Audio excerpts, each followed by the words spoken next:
Ya itu pasti ya, sebagai generasi penerus saya kira kita sangat takjub dan kagum ya melihat kiprah beliau dalam rangka untuk mempertahankan kemerdekaan ya. Jadi memang luar biasa dan kita semua saya kira wajib bahkan ya kalau saya katakan untuk mencontoh nilai-nilai yang telah beliau wariskan, itu baik dari itu aspek pengorbanan, aspek profesionalisme ya, dari aspek kemampuan membangun jaringan itu, aspek intelijen, kontra intelijen, saya kira itu luar biasa dan saya kira sekali lagi harus kita mencontoh.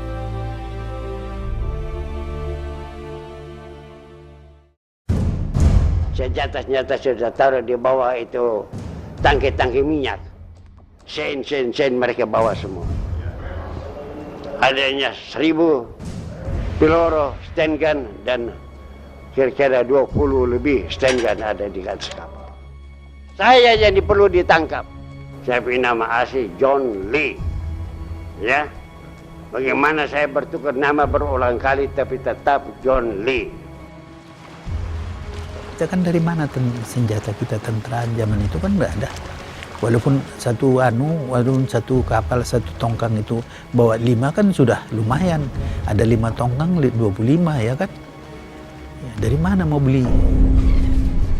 3,5 abad penjajahan Belanda di Indonesia. 3,5 tahun pendudukan Jepang. Nyatanya belum melepaskan Indonesia sebagai negara merdeka. Proklamasi kami, bangsa Indonesia, dengan ini menyatakan kemerdekaan Indonesia. Sayup gaung proklamasi coba dibungkam. Belanda mencoba kembali bercokol di Indonesia. Segenap bangsa menolak, melawan. Salah satunya hantu Selat Malaka. Saya mengerjakan menurut perintah Zengan, hand granat, ya, dan beberapa yang saya tidak bisa ingat lagi, ya, untuk bawa ke Sumatera.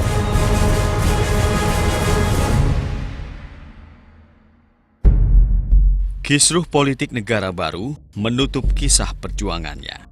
Hingga sebuah media besar dunia menguak kisahnya. Saat tulisan demi tulisan muncul, mengungkap ekspedisi laut yang amat dirahasiakan ini. Saya yang perlu ditangkap. Akhirnya, dunia mengenal wajahnya. John Lee, dari orang Indonesia asli, etnis Tionghoa. Kapten penyelundup terbesar Indonesia, menguasai Selat Malaka pada periode 1946 hingga 1949. Pada tahun-tahun 46-47 kami harus bertindak sendiri. Sebab saya punya semangat untuk bekerja bagi negara nusa dan bangsa. Apa saja yang saya hadapi, saya akan hadapi. Membantu Republik pada waktu itu untuk mencari divisa. Sebab kita banyak orang yang sudah ada di luar negeri mencari divisa. Supaya jangan kita dipukul oleh kaum-kaum neokolonialisme. Sebab kita tidak ada fonsen, tidak ada dana. Nah itu satu tindakan yang baik sekali, dapat dana yang banyak.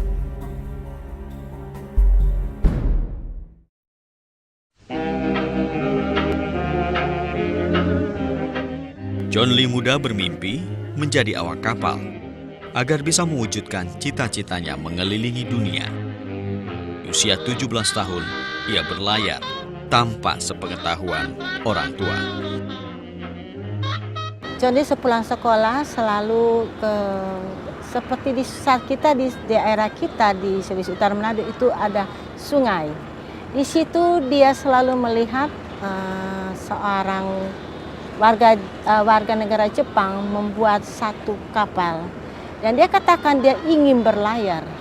Kata Jepang, kamu terlalu kecil untuk mengikuti kami.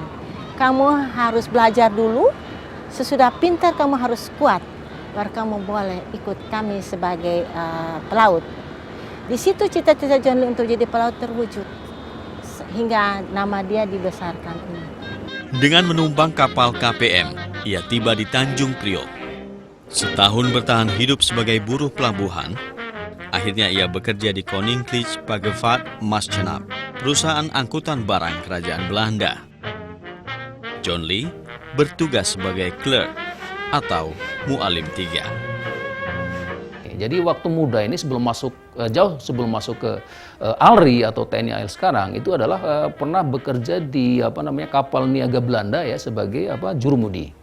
Ya, sebagai jurumudi. Kemudian setelah itu waktu Perang Dunia Kedua meletus, tepatnya di medan perang Pasifik ini meletus, itu John Lee direkrut ya, karena mungkin pengalamannya akhirnya direkrut oleh Angkatan Laut Amerika untuk menjadi salah satu kru di kapal logistik Amerika waktu itu.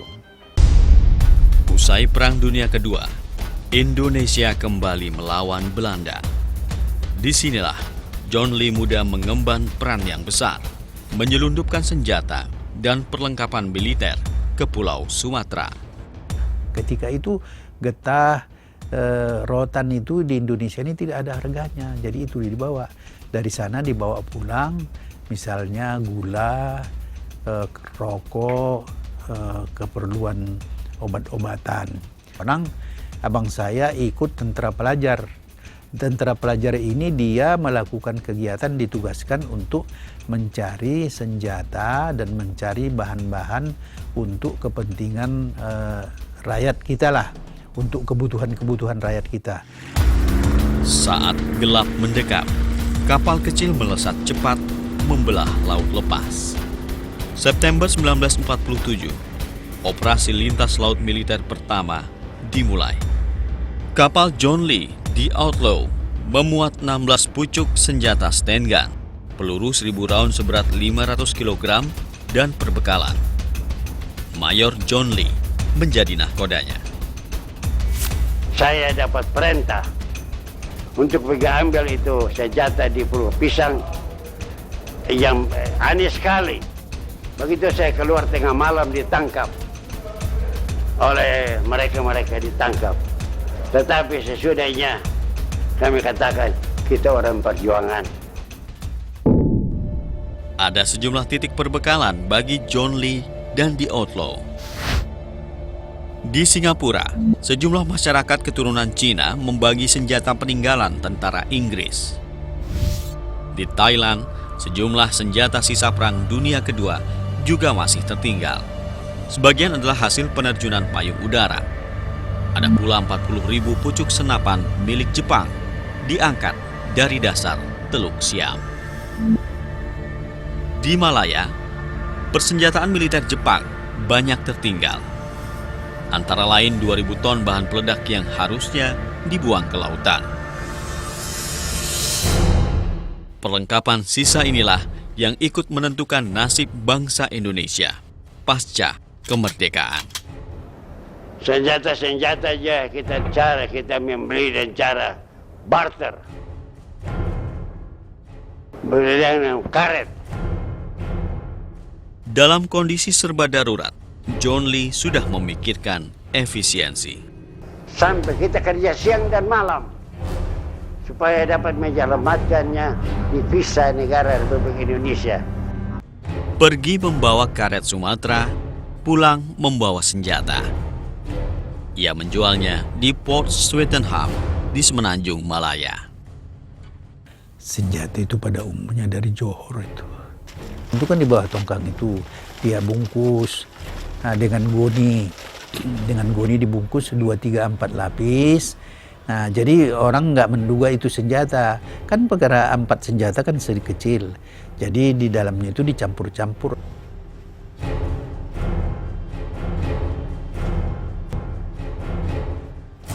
Perjalanan John Lee bukan tanpa resiko. Angkatan Laut Belanda kembali mendominasi Selat Malaya. Demi keselamatan misi, kapal dan awaknya, John Lee bersandar pada doa. Ia dijuluki The Smuggler with the Bible atau penyelundup dengan Alkitab di kemudi. Kelihayan John Lee menjadi buah bibir. Ia pun diburu. Penjajah Belanda yang geram menjanjikan hadiah kenaikan pangkat bagi awak yang mampu mendapatkan kepala John Lee. Saya kira bukan hanya intelijen, tapi juga kemampuan operasional ya seorang perwira angkatan laut di sini sangat diperlukan. Ya pertama kita tahu bahwa medan laut ini kan tidak sama ya dengan medan darat ya. Di sana mungkin ada gunung, ada jurang, ada batu, ada pohon besar di mana kita bisa berlindung. Tapi ketika kita beroperasi di laut, ya di mana setiap medannya ini sama, rata, ya di mana kita mau berlindung coba? Itu salah satu tantangan tersendiri. Saat masih hidup, John Lee sempat membagi kisahnya pada Presiden Soeharto. Maret 1949, kapal kami The Outlaw dengan ABK 18 orang dengan muatan penuh untuk keperluan para laskar pejuang bertolak dari pelabuhan Phuket, Thailand Selatan dengan sasaran ke Raja Ulak, Aceh Timur. Saat The Outlaw hendak memasuki Sungai Raja Ulak, troli Belanda mencegat dan langsung menembaki kapal kami. The Outlaw tidak memiliki senjata. Segera kami putar haluan dan masuk ke muara Sungai Tamyang sebelah timur. Kami terus dihujani peluru dan sebuah peluru nyaris menembus leher kami. Namun, berkat perlindungan Roh Kudus Tuhan Allah dalam Yesus Kristus, kami diselamatkannya dan tidak satupun peluru yang berhasil mencelakakan kapal maupun anak buah. Sekurang-kurangnya 34 kali tembakan yang dilepaskan dan memang komandan kapal patroli Belanda berusaha sekuat tenaga mencari, memperoleh bintang Orde van de Nederlands Leeuw. Akhirnya, kapal patroli Belanda itu kehabisan peluru dan dengan kecepatan penuh berusaha untuk menabrak The Outlaw. Akan tetapi kandas di karang dan tidak dapat berbuat apa-apa lagi. Sehingga kami semua benar-benar bisa selamat. Seterusnya kapal kami arahkan memasuki Sungai Induk dan menyandarkan The Outlaw di bawah pepohonan yang rindang dan besar. Sehingga amanlah kami dari pengintaian pesawat terbang Belanda yang sengaja dikirim untuk mencari kami.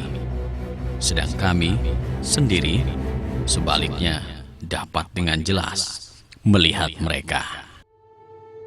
Mereka mengetahui kami menembus blokade terus menerus, ya, sehingga ada berita-berita rahasia sampai di kampung-kampung, ya, bilang Mayor John Lee menembus blokade Belanda terus menerus.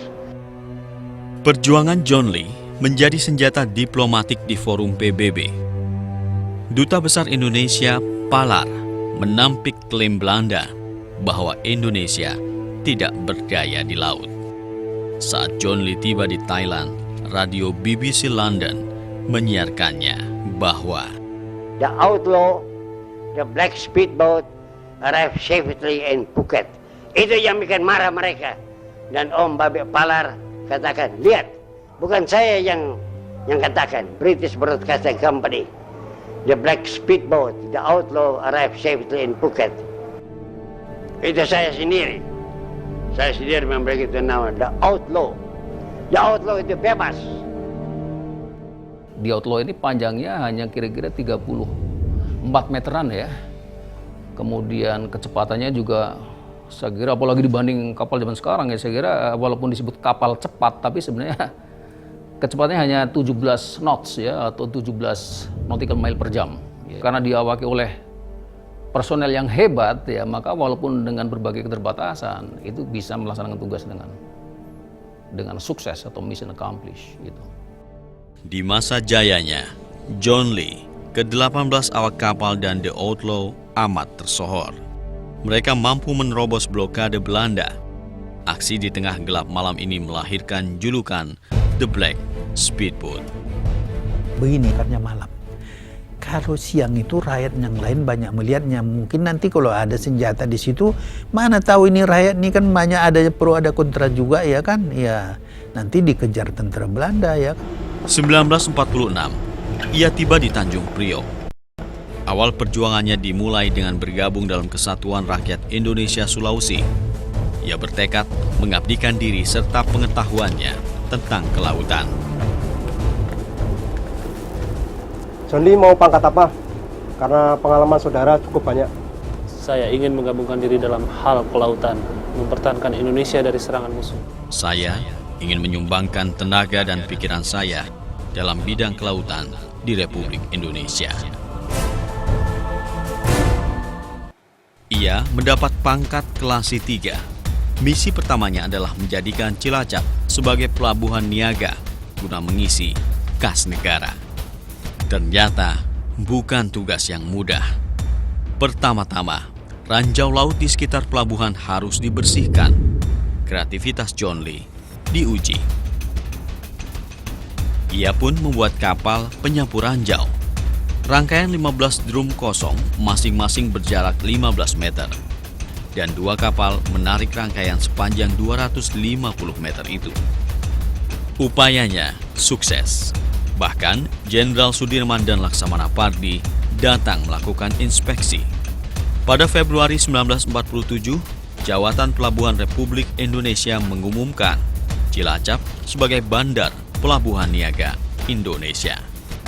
Dalam waktu singkat, John Lee naik pangkat menjadi Mayor Laut. Ia dikenal sebagai sosok yang bertanggung jawab dan disegani. Kapal-kapal niaga berbobot besar pun berdatangan. Juli 1947, Empire Tentacle. Selanjutnya Empire Tenbai yang memuat 800 ton gula. Saat hendak bertolak, Empire Tenbai kandas. John Lee segera menghampiri kapal.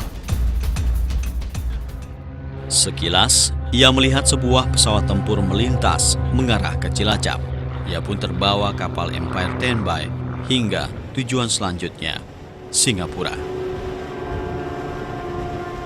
Setibanya di Singapura, ia terkejut. Pesawat Belanda yang melintas itu ternyata membom pelabuhan Cilacap. John Lee pun menemui perwakilan Indonesia setempat. Mereka kemudian mencari cara menembus blokade Belanda. Ini semua dalam British Disposal Board, ya.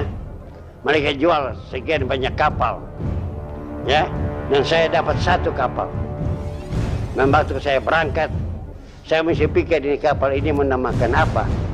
17 speedboat masing-masing seharga $10.000 Amerika. Dengan salah satu kapal itulah, John Lee melakukan aksi heroiknya. Bupati Usman Effendi dan Komandan Batalion Abu Samah Effendi di Labuhan Bilik menjadi pihak pertama penerima hasil penyelundupan John Lee.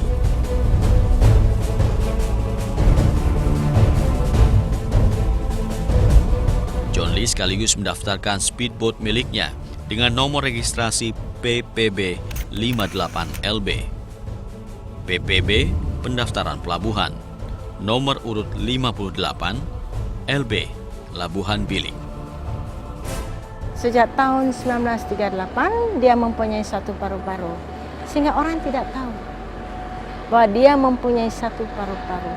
Waktu itu mungkin Om John dengan sendirinya bercerita, saya ini hanya 1 paru-paru. Sejak kapan Om John? Sejak tahun 1938. Perjuangan John Lee untuk negeri ini tak boleh lekang terhapus zaman.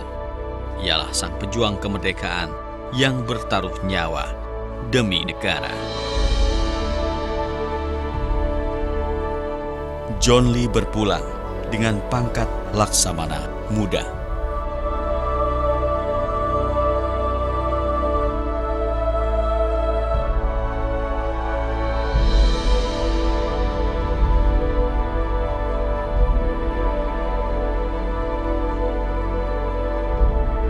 November 2009, negara menganugerahi John Lee gelar Pahlawan Nasional.